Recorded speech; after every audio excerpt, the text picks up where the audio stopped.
रायगढ़ में रहने वाले सुदर्शन के घर बहुत सालों बाद एक पुत्र ने जन्म लिया। उस पुत्र के लिए ब्राह्मण ने भविष्यवाणी की कि ये बच्चा एक दिन राजा बनेगा और साथ ही इस नगर का कल्याण करेगा। ये सुनकर सुदर्शन अपनी पत्नी भाग्यश्री से, मुझे तो ब्राह्मण देवता की बात पर तनिक भी भरोसा नहीं है। हम ठहरे गरीब किसान और ब्राह्मण देवता हमारे पुत्र के राजा बनने की भविष्यवाणी कर रहे हैं। आप ऐसा क्यों कह रहे हैं? भगवान की मर्जी से बड़ा कुछ नहीं होता। क्या पता भगवान ने हमारे पुत्र के भाग्य में यही लिखा हो। तुम भी कैसी बातें करती हो? कहाँ राजा भोज और कहाँ गंगू तेली। देख लीजिएगा, एक दिन हमारा पुत्र जरूर राजा बनेगा। कुछ समय में सुदर्शन के पुत्र से जुड़ी भविष्यवाणी पूरे नगर में फैल गई और ये बात राजा तक भी गई। मंत्री जी, ये क्या कह रहे हैं आप? एक किसान का लड़का इस नगर का राजा बनेगा? ऐसा नहीं हो सकता है। महाराज, ये तो हम भी जानते हैं, लेकिन पूरे नगर में ये चर्चा है कि उस ब्राह्मण की भविष्यवाणी आज तक गलत साबित नहीं हुई है। राजा बहुत सारे सोने के सिक्के लेकर सुदर्शन के घर जाता है।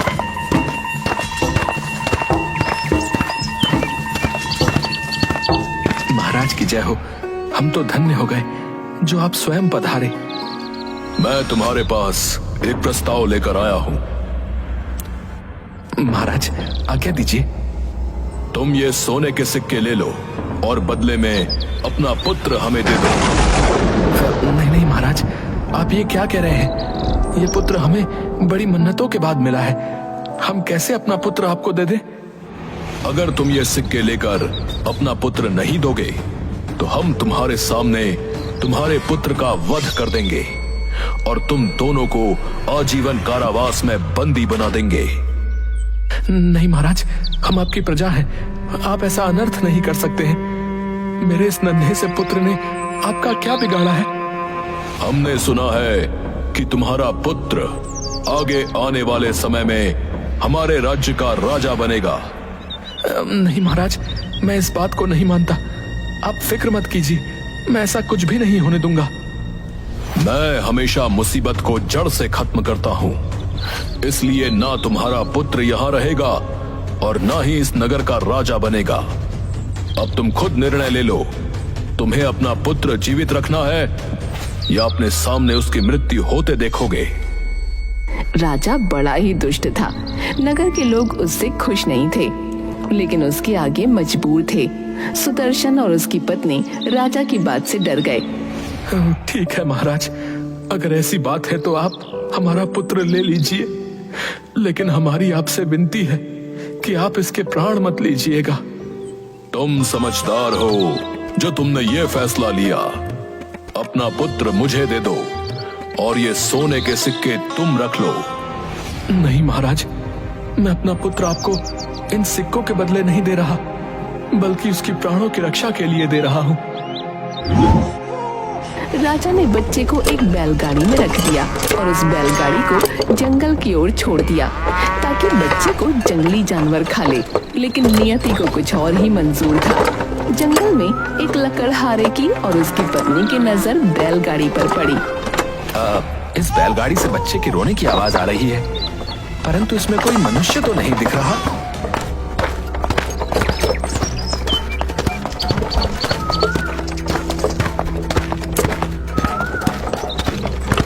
लकड़हारा बैलगाड़ी को रोकता है और बच्चे को उसमें से बाहर निकालता है।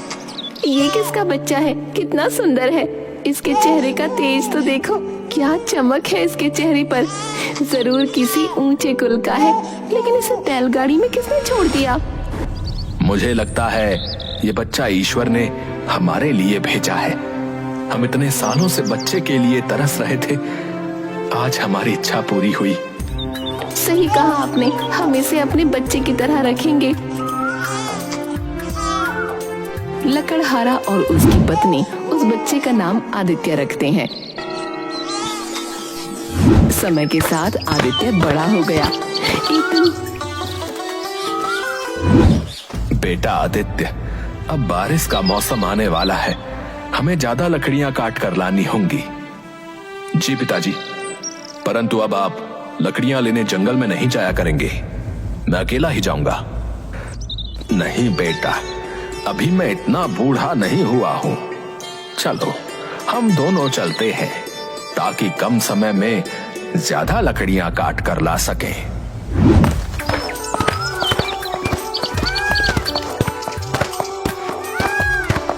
दूसरी तरफ रायगढ़ का राजा भी जंगल में शिकार खेलने के लिए आया था। वो आदित्य और उसके पिता से टकराता है।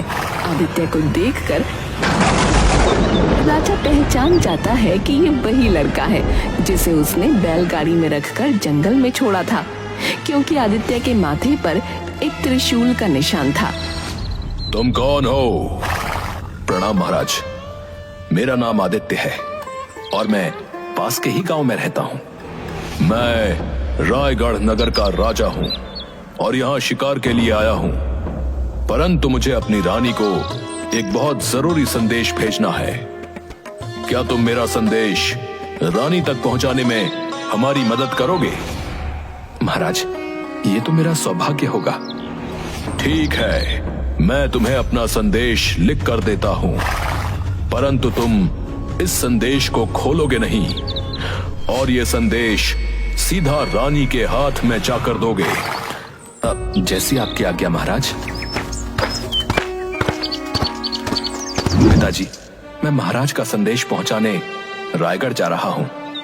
आप जल्दी घर की ओर प्रस्थान कीजिएगा, मैं समय से वापस आ जाऊंगा।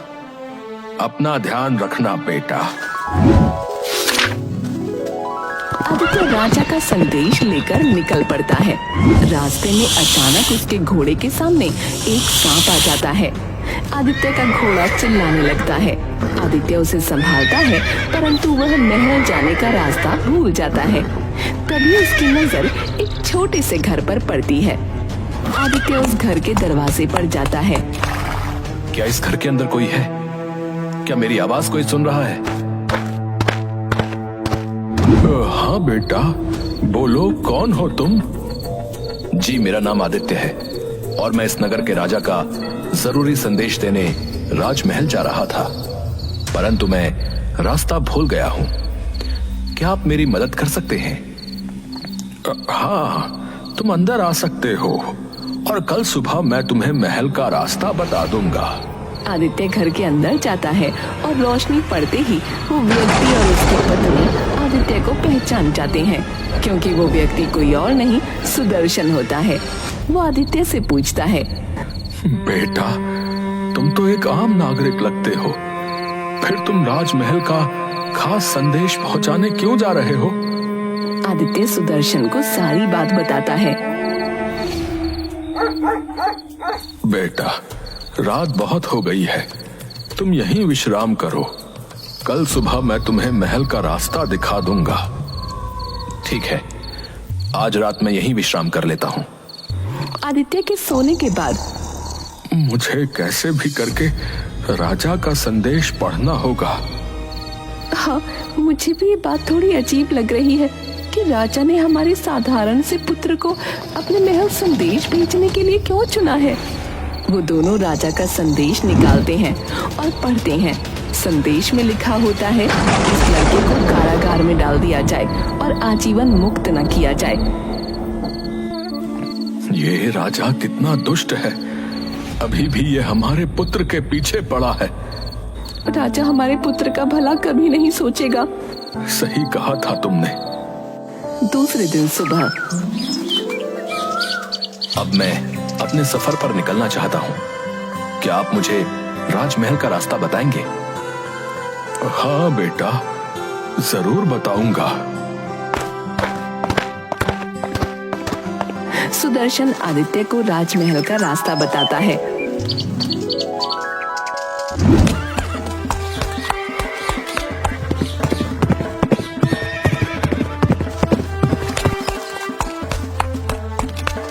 राजमहल पहुंचकर आदित्य राजा का संदेश रानी के हाथों में देता है।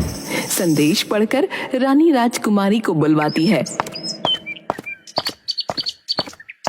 पुत्री चंद्रलेखा, तुम्हारे पिता ने इस युवक को ये पत्र लेकर भेजा है। वो चाहते हैं कि तुम्हारा विवाह इस युवक के साथ हो जाए। क्या तुम्हें ये युवक पसंद है? चंद्रलेखा आदित्य की ओर देखती है और हाँ में सिर हिलाती है।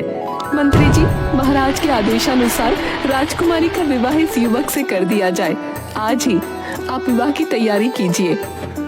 जी महारानी जी। पुत्र, क्या तुम्हें अपने विवाह में किसी को नहीं बुलाना है? महारानी, मेरे माता पिता तो बहुत दूर हैं।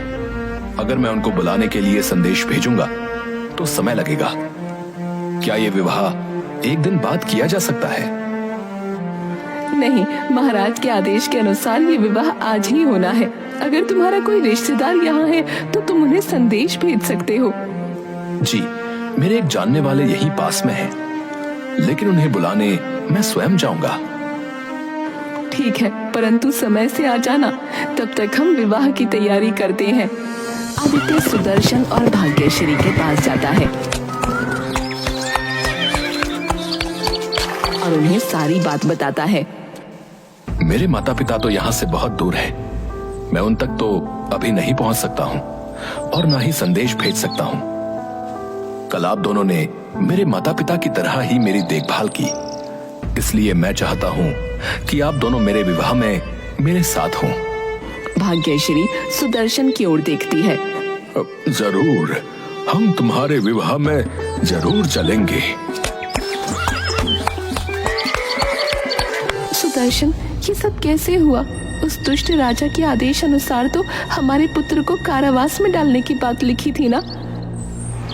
तुम ही तो कहती हो, ऊपर वाले की मर्जी हो तो कुछ भी हो सकता है। बस उसी ऊपर वाले की मर्जी से मैंने वो पत्र बदल दिया था। अब हमारे पुत्र का विवाह इस राजा की पुत्री के साथ होगा, जिसके बाद हमारा पुत्र इस राज्य का राजा बन जाएगा। महारानी आदित्य और चंद्रलेखा का विवाह करा देती है।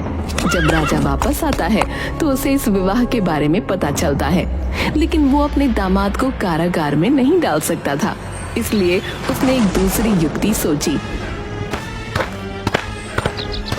मुझे अपनी पुत्री के बारे में ये सच्चाई तुम्हें विवाह से पहले ही बता देनी चाहिए थी, परंतु मैं जब से आया हूँ मुझे नींद नहीं आ रही कि मैंने जो किया वो गलत किया। क्या बात है महाराज, आप क्यों परेशान हैं? मेरी पुत्री को एक अभिशाप है कि विवाह के 7 दिन बाद उसकी मृत्यु हो जाएगी। ये शाप किसने दिया और क्या इसका कोई उपाय नहीं है? उपाय तो है, लेकिन मैं तुम्हें वहां नहीं भेज सकता।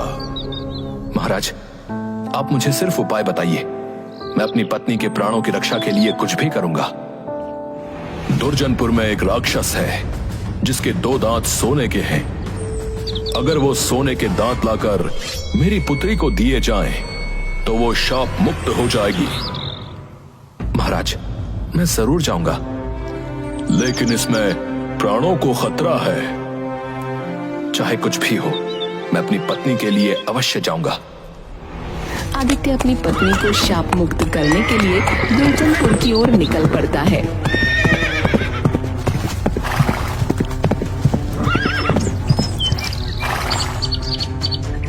रास्ते में उसे एक महल दिखता है, जहाँ का द्वारपाल उसे आगे जाने से रोकता है। तुम आगे नहीं जा सकते हो। परंतु क्यों? आगे जाने के लिए तुम्हें मेरे प्रश्न का उत्तर देना होगा। कैसा प्रश्न? इस आम के पेड़ पर पहले सोने के आम निकलते थे, परंतु अब नहीं निकलते हैं। पहले इसका कारण बताओ, फिर तुम आगे जा सकते हो। अभी तो मैं जरूरी खोज में जा रहा हूं, और अगर मैंने उस खोज से पहले किसी भी प्रश्न का उत्तर दिया तो प्रश्न पूछने वाला इंसान गधा बन जाएगा। वैसे तुमने क्या प्रश्न कहा था?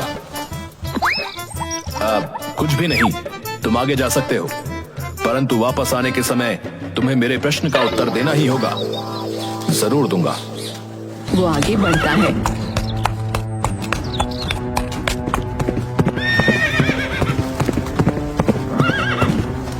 रास्ते में उसे एक नदी पार करनी होती है, जहाँ नौका में एक आदमी बैठा होता है।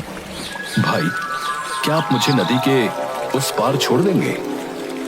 छोड़ दूंगा, परंतु तुम्हें पहले मेरे एक प्रश्न का उत्तर देना होगा। कैसा प्रश्न?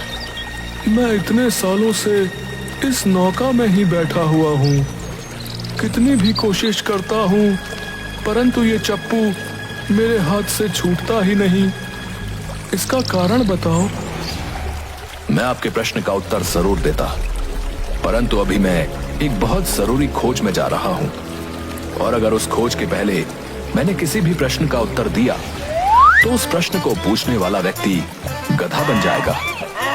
क्या आपको आपके प्रश्न का उत्तर अभी चाहिए? नहीं नहीं, पहले तुम अपना कार्य पूरा कर लो, फिर मुझे मेरे प्रश्न का उत्तर देना। परंतु वापस आते समय अगर तुमने मेरे प्रश्न का उत्तर नहीं दिया तो मैं तुम्हें नदी नहीं पार कराऊंगा। मैं आपके प्रश्न का उत्तर जरूर दूंगा। व्यक्ति आदित्य को नदी पार कराता है।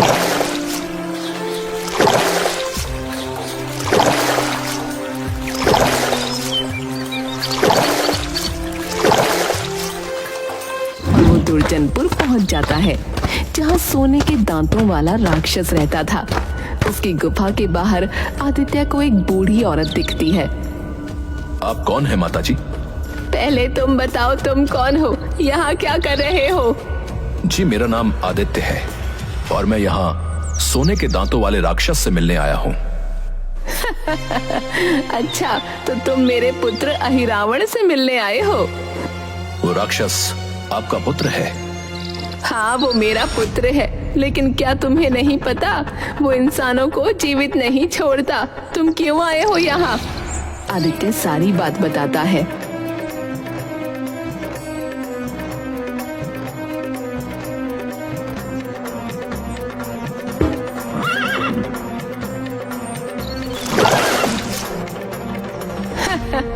तुम बहुत भोले हो। तुम्हारा ससुर बहुत ही दुष्ट है।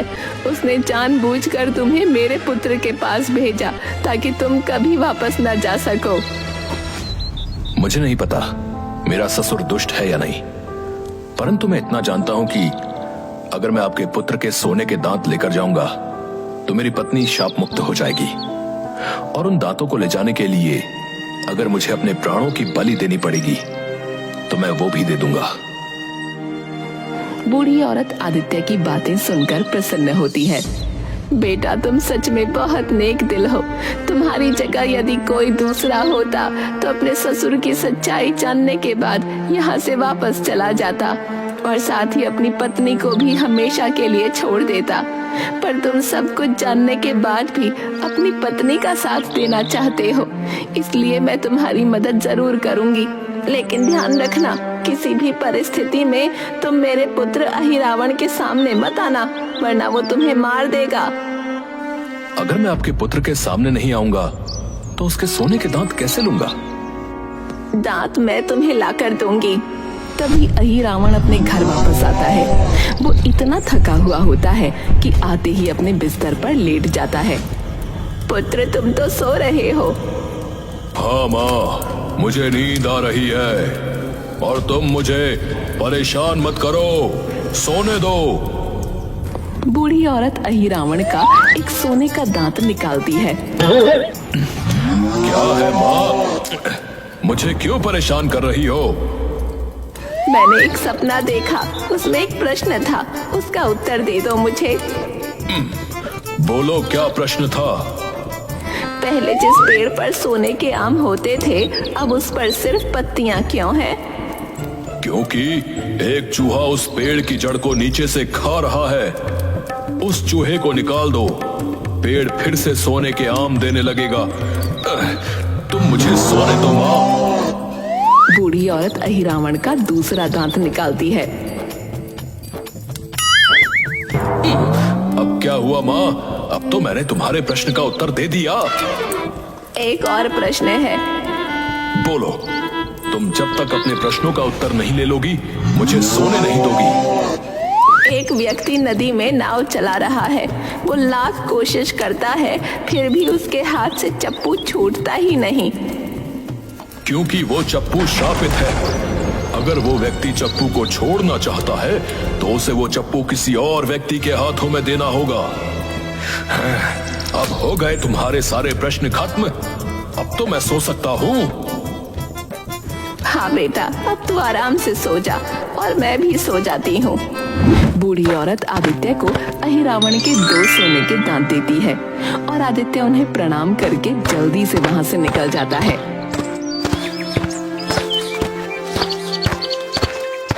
नदी के तट पर आ गए तुम वापस। अब जल्दी से मेरे प्रश्न का उत्तर दो, तभी मैं तुम्हें नदी के उस पार ले जाऊंगा। तुम्हारे प्रश्न का उत्तर तो नदी के उस तट पर है। अगर तुम मुझे उस तट पर नहीं ले जाओगे तो मैं तुम्हें तुम्हारे प्रश्न का उत्तर कैसे दूंगा? ठीक है, तुम नौका में बैठ जाओ, मैं तुम्हें नदी पार करा आता हूँ, परंतु तुम मेरे प्रश्न का उत्तर जरूर देना। तुम मुझ पर पूरा भरोसा कर सकते हो। नदी पार करने के बाद आदित्य नौका से उतरता है। तुम्हारा ये चप्पू श्रापित है। अगर तुम इस चप्पू से मुक्ति चाहते हो तो तुम्हें ये किसी दूसरे व्यक्ति के हाथ में देना होगा। आदित्य वहाँ से भागता है। आगे जाकर वो राजमहल के द्वार पर पहुँचता है। आ गए तुम। अब मेरे प्रश्न का उत्तर दो, नहीं तो मैं तुम्हें जाने नहीं दूंगा। इस वृक्ष के नीचे एक चूहा है जो इसकी जड़ों को खोखला कर रहा है। आप उस चूहे को वहां से निकाल दें। वृक्ष में पहले की तरह सोने के आम आने लगेंगे।